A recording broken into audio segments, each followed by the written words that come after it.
Our speaker today strives to keep Dr. King's legacy alive and growing. And as the founder and chairman of the Legacy Foundation of Hartford, addresses social challenges with the energy and philosophy that has driven his success in the private sector. Legacy is a multi-pronged venture philanthropy organization focused on addressing disparities in health and education with a specific emphasis on the most challenged demographic areas of Hartford. With a commitment to social entrepreneurship, Legacy programs focus on creating opportunities, because while talent is universal, opportunities are not. It is my honor to welcome today Mr. Greg Jones.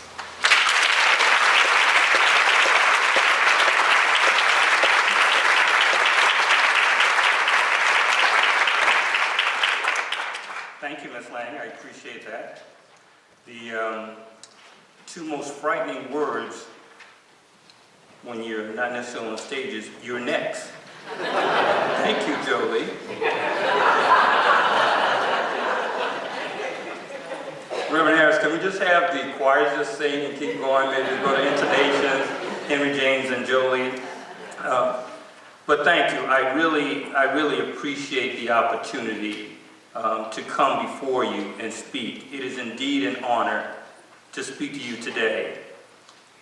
I told one of my friends that I'd be restrained by the mic and the podium. He wouldn't have to worry about me roaming around, because it tends to say you get off schedule and you go in deep off script when you roam around. I think I'm contained here.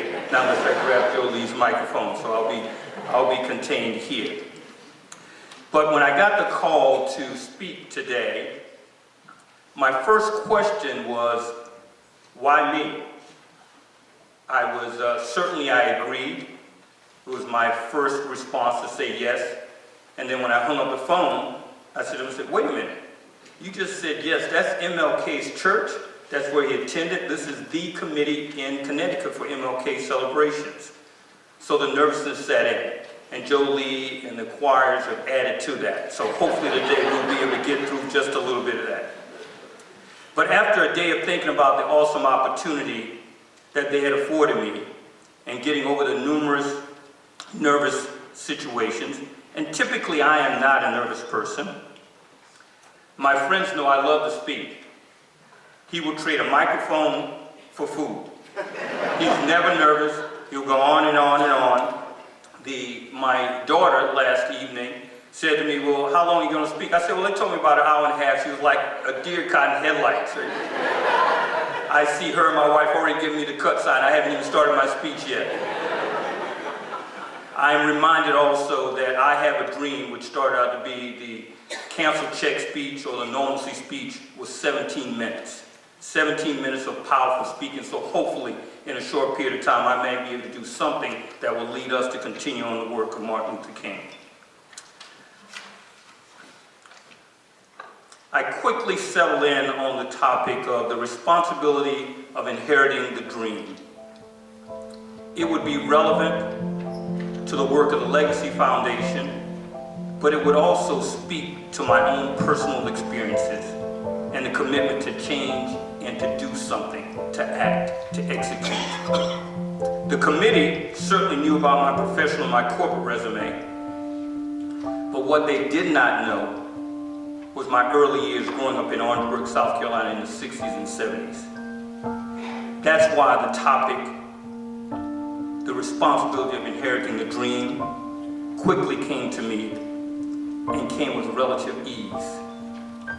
Through Dr. King's work, we're all very familiar with the 60s and 70s and the South. Some may have a theoretical understanding and appreciation. Some of us, as I like to tell the kids in Legacy, have an experiential opportunity. I had the latter. I experienced it. I have no stories of meeting Dr. King or experiencing him personally. But he did spend time in Orangeburg and visited us multiple times. After all, it was the 60s and it was the good old South. Racial unrest and demand for equality were at a fever pitch. Orangeburg, South Carolina, small rural college town in the middle of South Carolina between Columbia and Charleston. It's the early 60s. It's a segregated South, but we are a unique town. There's two historically black colleges there, Claflin University, South Carolina State University. There was a plethora of black doctors, teachers, professionals. We had the benefits of living in a college town. There was pride in who we were and who we are today. All of our parents were friends, teachers, colleagues of each other's. We traveled widely behind the South Carolina State football team throughout the South. This is no badge of honor, but we had our own Black Country Club in Orangeburg.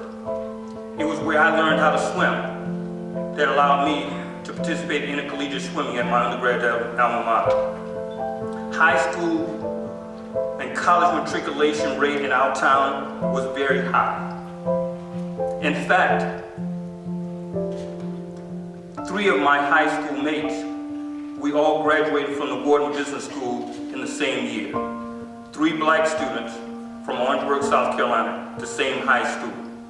Pretty unheard of. We used to say not even New York could claim that. There was pride in Orangeburg. There was also a segregated public school system. There were multiple school systems in a town of 15,000 people. 2 private schools for blacks that was started by black folks at one of these schools, the Laboratory School on the campus of South Carolina State, and the Catholic school in town, both of which were all black. I attended a Catholic school. And then there was Wade Hampton, the school that started because of segregation in the 60s. Whites did not want to go to school with blacks. And then the most infamous incident in Orangeburg, the Orangeburg Massacre, 1968. Horrific shooting by South Carolina State troopers of students on the campus of South Carolina State as they protested segregation in the town's bowling alley and then marched through the town peacefully. Dr. King had his influence. They built a bonfire on the second day of the peaceful march. In response to the bonfire, a trooper fires his gun in the air, according to the reports. State troopers then opened fire.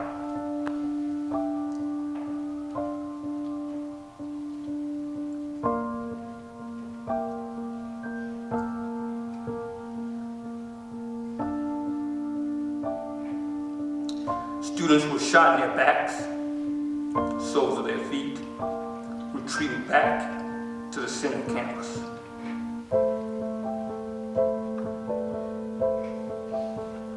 Three students were killed, 27 injured. One of, if not the most deadliest, bloodiest shooting by authorities on the college campus.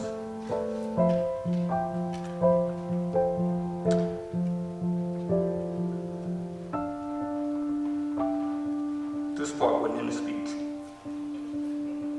All because they were attempting to advance the cause of equal access and to fully participate in society.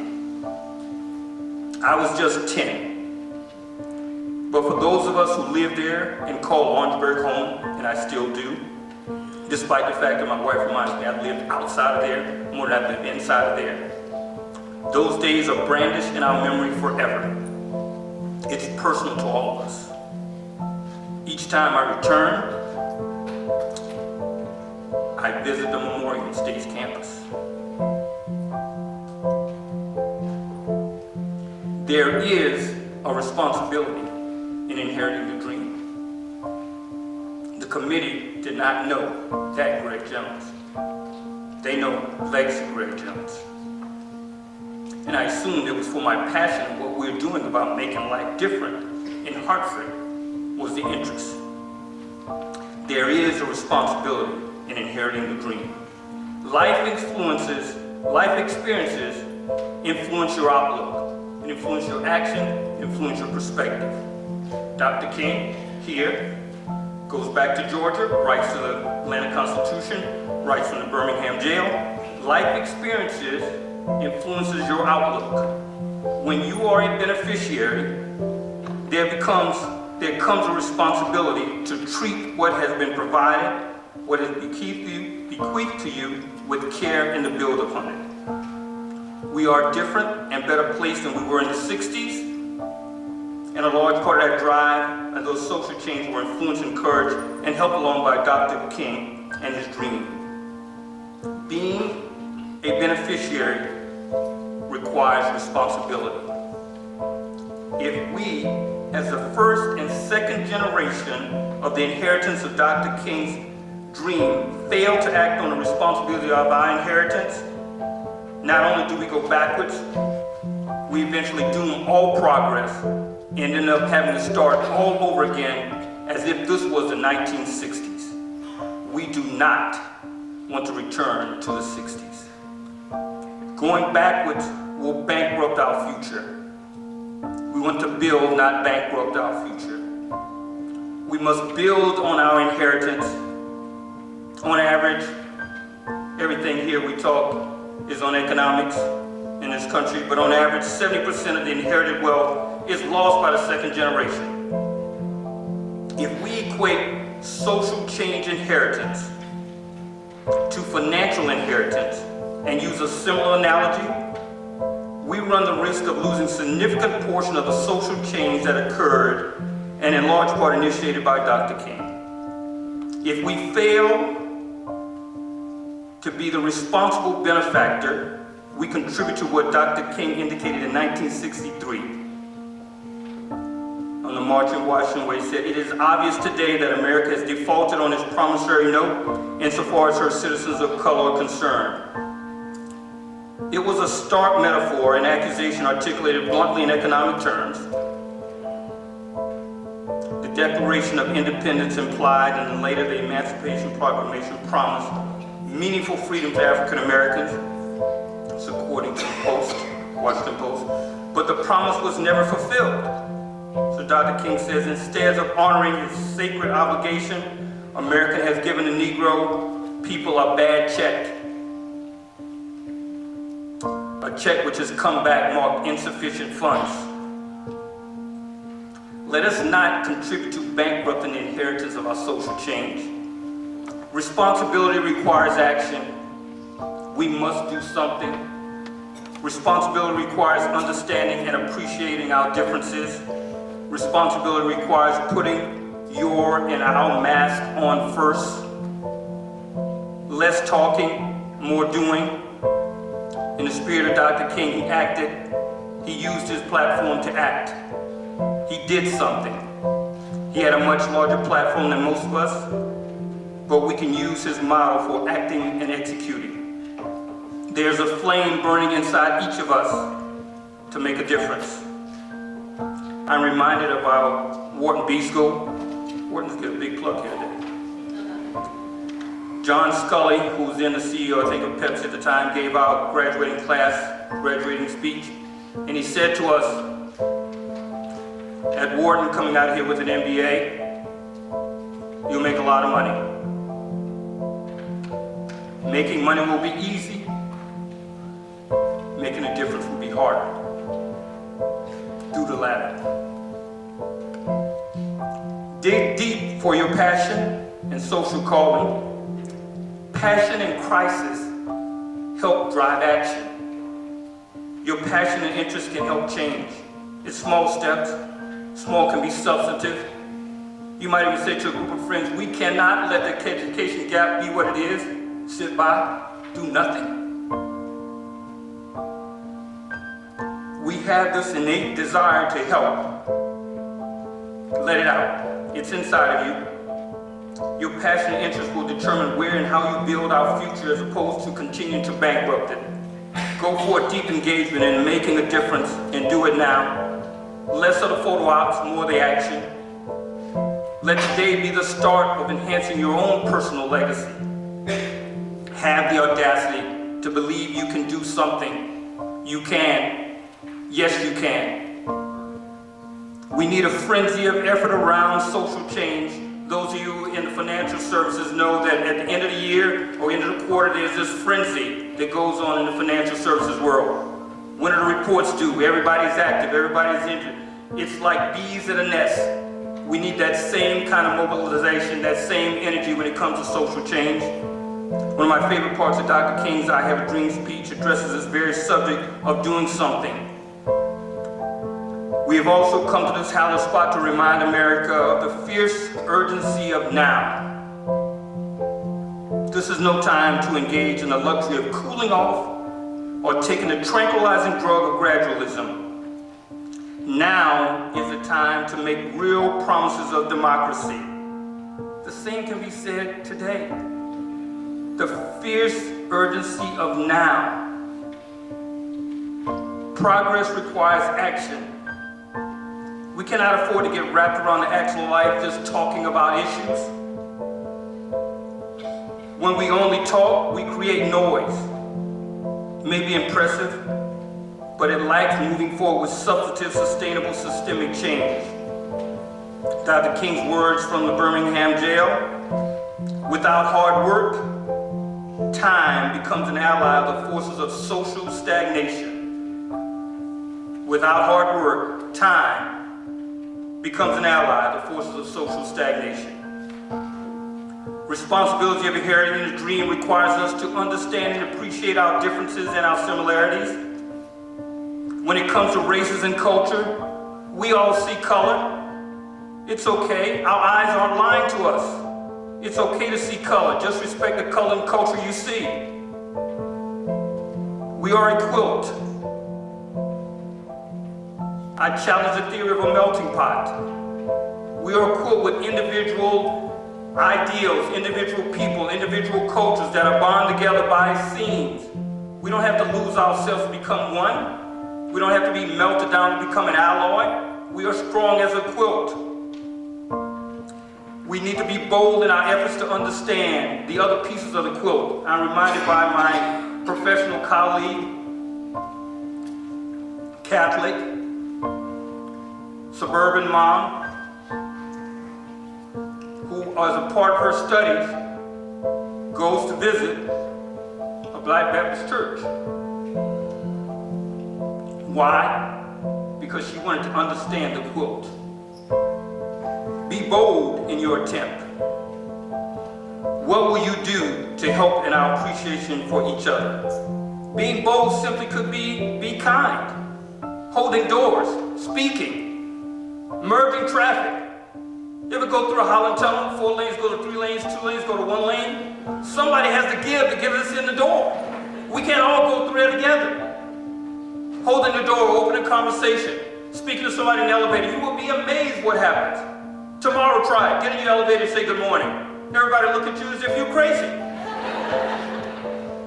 Responsibility of inheriting a dream requires us to put on our mask first. Helping others requires you to be in a position to help. For my younger colleagues, and I tell my kids, I have 2 daughters, but I have 50 plus kids. I tell them all the time, put on your mask first, which means become the best student and the best learner you can. Education makes a difference. Dr. King said, you heard earlier from one of the quotes, education allows us to become more efficient, to achieve with increasing facility the legitimate goals of our lives. My mother, who was a teacher, always said, treat education, may not have been her quote, but she's going to get credit for it today. Treat education as if your life depended on it, because the quality of your life does. This one was definitely hers. Get as much as you can, and I certainly tried to do that, because they, remember I grew up in the 60s in the South, they cannot take it from you. When you travel, most of us travel by airlines, you get on the plane, they say in the unlikely event that we lose cabin pressure, masks fall from the ceiling, what do they say? Put on your mask first before you help someone else out. Put on your mask first. If you can't swim, I see my friend MLK back there, my friends from the ABC house, swim team. Right, MLK, if you can't swim, don't jump in the pool and try to save us. Put on your mask first. The worst thing a lifeguard or swimmer wants to do is to have to go get to. Put on your mask first. We are the beneficiaries of the dream. We have an inheritance from Dr. King in his dream and his work. We have a responsibility. The situations we face today around social issues of education, health, equal job opportunity, and economics, among others, is of similar stature to the issues that Dr. King faced in the 1960s. Indeed, some progress, won't doubt that at all, has been made, but lack of effort and hard work puts us at risk of losing and not protecting the inheritance for the next generation. Build on the inheritance or bankrupt it for lack of effort. The fierce urgency of now. Dr. King's legacy is well entrenched. The Montgomery bus boycott, helping mobilize and speak at the March on Washington, helping sanitation workers in Memphis, starting Southern Christian Leadership Conference, the Birmingham campaign, numerous other efforts that history did not record. We have a responsibility as beneficiaries of the dream to act and help build on the inheritance bequeathed to us.